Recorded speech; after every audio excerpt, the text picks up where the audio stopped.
The movie begins with Cinderella with poop-colored hair, bragging about dancing with a prince and losing a shoe, made the prince marry her and changed her life, love. Meanwhile, Cinderella's stepsisters are scrubbing and cleaning, fighting and hating their life as the red-headed Ginger sees Cindy and stalks her into the woods while Fairy Godmother looks at the outfit and is like, your outfit is trash, let me fix it. While the Ginger discovers Cindy used magic to get her mans. And as she falls and breaks her already disfigured nose, the fairy loses her wand. And the Ginger takes it to show it to Amada, with them thinking she's acoustic for saying the wand has magic. But the Godmother shows up and squares up for the wand, unintentionally turning the cat into a duck, and accidentally turning Fairy Godmother into stone. Oh, she got that Vegeta hairline. Then the stepmom uses the wand to turn back time before Cinderella put on the slipper. Wow. The Grand Duke then comes while Cinderella is locked in her bedroom. They then give the glass slipper with Disney revealing Bigfoot, and struggling to put it on, they use magic to fit the slipper. It fits. I'm just curious, if they time travel, then wouldn't the stepsisters encounter their past selves? So Anastasia goes to the palace with Cindy all confused and stopped by stepmother, who then breaks Cinderella's other glass slipper and warns her to stay away from the prince, which is pretty generous, considering stepmom could have just turned her to stone. And as Cindy reminisces the prince, the mice give her the idea to meet him, since the prince will recognize her, so she goes to the palace. I don't know, would y'all get obsessed over someone after one encounter? Cause I definitely ain't. And with the guards guarding the front, Cindy goes through the back. She then finds a simp and uses her pretty privilege to come across as a worker. Doesn't this mean Cinderella's illegally trespassing and committing a serious crime? Since anyone trespassing the palace can endanger the king and prince. And when she's confronted, Cindy lies and says she's a royal mouse catcher, as her mice deliberately ruins the kitchen and injures the poor staff, who were just trying to do their job. So Cinderella illegally trespassed, lied about her occupation, vandalized the royal kitchen, and injured a staff member. I can't tell if the film is trying to explain why poor people commit crimes or if Cinderella doesn't have the brightest personality. They then search for the wand while the prince and king talk about love. How the king knew it was true love when touching a person's hand. Huh? The prince is then told they found her while the mice eavesdrop. So the prince arrives, the Ginger bows, and bro gets depression. He's like, yo, am I tripping? It's me. Yeah, but you ugly. Huh? You can't say that. She, I'm out of here. Nice. 이런 씨발 새끼. 삐숑, 삐숑, 삐숑. 라라라라라라라. Huh? Oh, これは大好きだよ. She, he's Japanese. I know it's sudden. Hehe. But will you marry me? Yes.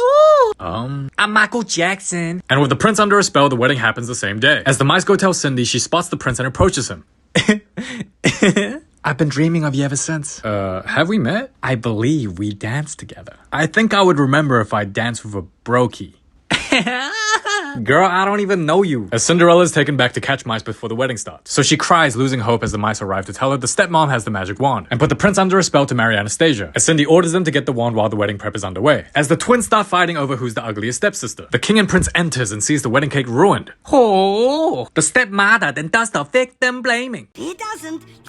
The prince then introduces Anastasia. Well, I guess she got cake. Then the prince touches her hand and realizes it feels very different, and finds out the dancing isn't the same either. As she steps on him with his face looking like he nutted, she then falls and the king smiles. While bro leaves, questioning his existence, the king wishes to speak to Ginger, as prince believes true love is touching hands and feels off about Anastasia. While the king tells her, she reminds him of his wife who was also a ginger, and gives her a seashell cause he's cheaper than he looks. That he met his queen by touching her hand, reaching the same seashell. Meanwhile, Cindy sees magic used with stepmother putting the wand away with a key, so when Anastasia enters, the mice go get it. Anna then talks about love and the mom's like, girl, even I don't love you, the fuck? Honestly, the mice are helping Cinderella with everything in this film, as they help Cinderella escape her locked room to try to fit the glass slipper, give Cinderella the idea to go to the palace and meet the prince, help Cinderella become the mouse catcher by making a mess in the kitchen, then eavesdropping the conversation to tell her the wand is stolen and the prince is under a spell, and is helping her get the magic wand. Like honestly, without the mice, Cindy would still be at the gate of the palace, trying to get in if she was lucky enough to get out of her locked room, as Cinderella knocks pretending to be a maid and made things worse. Like you could have just stayed outside and the mice would have got the wand for you, but instead stepmother catches you, so when you run off with the wand, now you're going to be chased by guards when you could have peacefully taken your time to find the prince and undo the spell. Damn, now you got mice and birds helping Cinderella? So the mice gives you the wand and the birds give you the prince. And you still somehow fumble the bag. Let me guess, you needed the squirrels to tell you where they stored your brain? Cinderella then touches his hand but is arrested, with the prince feeling like something's wrong. Stepmother then instructs the guards to banish her. Then the prince meets the mice.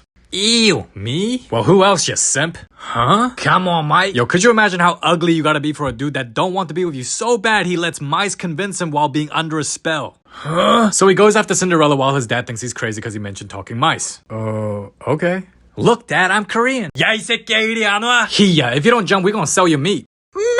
Nice. Oh, your mama. Cinderella is taken to a ship as she self-reflects was this all worth it over a man. And as the ship sails, bro risks his life thanks to some mice and somehow gets on the ship. Huh?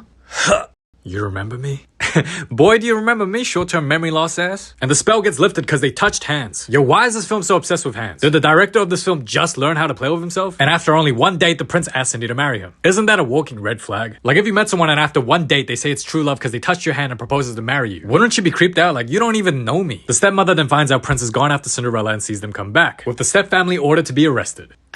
Oh, it's all my fault. You bastard. I am? Titties. And just like that, the step family disappears. Yo, how is the mice just chilling with the king? She's my one true love. I can tell because we touched hands. So they celebrate for the wedding, and while Cindy gets dressed, stepmother pulls up and reveals Anastasia turned to look like Cinderella. Girl, are you crazy? I want him, girl. Man, get banished. No. The film could have ended early if stepmom just turned her into a rat. But instead keep banishing her like she ain't gonna find a way to come back. And as the mice continue helping Cindy, she'd be like, let him go. Oop. And by disrespecting her mice, she's like, yeah, you think that's funny, you ugly bitch? I will kill you. Oof. Yo, what's up? Pull up with your gang. We ready. Cinderella then becomes the Spider-Man and heads back to the palace. While Anastasia starts doubting the marriage since she wants someone to love her for her, rather than deceiving someone by pretending to be somebody else. Gimme, yeah. Cinderella then arrives but a denied entry, and with the priest saying the vows, the mice come in clutch to get Cindy inside. But Anastasia rejects it. Huh? You ungrateful brat, I gave you everything. But I want him to love me for me. Hey, yo, get Vegeta. You would think stepmom is from Hogwarts the way she be swinging a wand like Voldemort. Yes. And decides to turn her daughter into a toad when she didn't even do that to Cinderella. So it's confirmed the stepmother hates gingers. Hey, yo, what in the Shrek 2? They copied the ending. Anastasia then gets the wand with everyone dropping their sack and turns herself back into her red-headed gingerness. And Cinderella gives her a hug as Anna somehow doesn't get arrested. And they bring back Fairy Godmother. Anastasia goes to the king like, I don't deserve this, your majesty. All gingers deserve love. Aw, thank you. Wingardium Leviosa. Cinderella then says, I do, and they live happily ever after. But my question is, girl, why are you just standing there? Your family turned into toads that have a life expectancy of 10 to 15. Shouldn't you be worried? But yeah, thanks for watching this video. It's been your boy KC, and yeah, till next time.